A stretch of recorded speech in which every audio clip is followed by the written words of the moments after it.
The idea I have pursued is that the Homeric poems are legends shaped around the arrival of a people, the people who, through this very process, would grow to be the Greeks, in what became their Mediterranean homeland.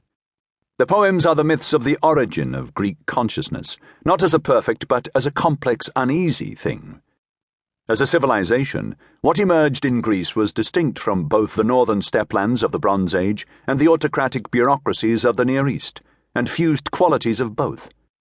Homer is a foundation myth, not of man nor of the natural world, but of the way of thinking by which the Greeks defined themselves, the frame of mind which made them who they were, one which in many ways we have inherited.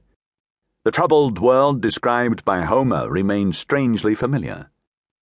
This is also a book about epic poetry and the value of epic in our lives. Epic is not an act of memory, not merely the account of what people were able to recall, since human memory only lasts 3 generations. We know something of our grandparents, but almost nothing emotionally, viscerally, of what happened in the generations before them. Nor is it a kind of history, an objective laying out of what occurred in a past to which we have little or no access. Epic, which was invented after memory and before history, occupies a third space in the human desire to connect the present to the past. It is the attempt to extend the qualities of memory over the reach of time embraced by history.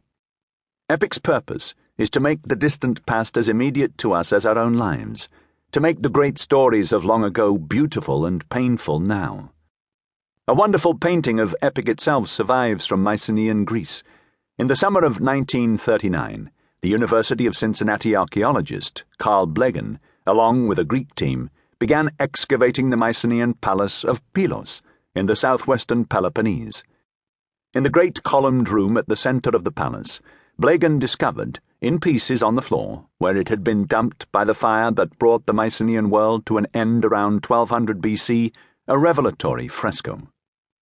Against a ragged background, perhaps a rough mountainous horizon, a poet, call him Homer, sits on a luminous, polychromed rock, a nightclub idea of a rock, dressed in a long striped robe with the sleeves of his overshirt coming almost halfway down his bare brown arms.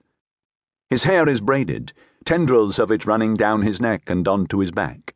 He looks washed, everything about him is alert, his eye bright and open, his body poised and taut, upright, ready.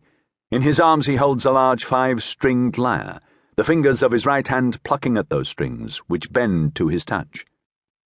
Against the florid red of the wall behind him, the colour of living, not dried blood, the red of life, is the most astonishing part of this image, an enormous pale bird, the colour of the bard's robe, the feather of its wings half delineated in the red that surrounds it, its eye as bright and open as Homer's, its body larger than his, its presence in the room huge and buoyant, nothing insubstantial about it, making its way out into the world, leaving Homer's own static singing figure behind.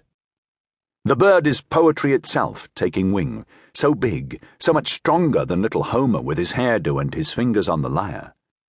It is the bird of eloquence, the winged words, epea pteroenta, which the Homeric heroes speak to each other, epea having the same root as epic, pteroenta meaning feathered, light, mobile, airy, communicative. Meaning and beauty take flight from Homer's song. It is one of the most extraordinary visualizations of poetry ever created, its life entirely self-sufficient as it makes its way out across that ragged horizon. There is nothing whimsical or misty about it. It has an undeniable other reality in flight in the room. There is a deep paradox here, one that is central to the whole experience of Homer's epics. Nothing is more insubstantial than poetry. It has no body, and yet it persists with its subtleties whole and its sense of the reality of the human heart uneroded, while the palace, of which this fresco was a part, lies under the thick layer of ash from its burning in 1200 BC.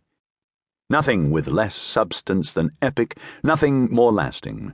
Homer, in a miracle of transmission from one end of human civilization to the other, continues to be as alive as anything that has ever lived.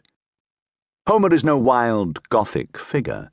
He is shown supremely controlled, as organized and calmly present as anything in this civilized place, with its great storerooms, its archive center, and its beautifully dressed and fragrant inhabitants. He is civility itself.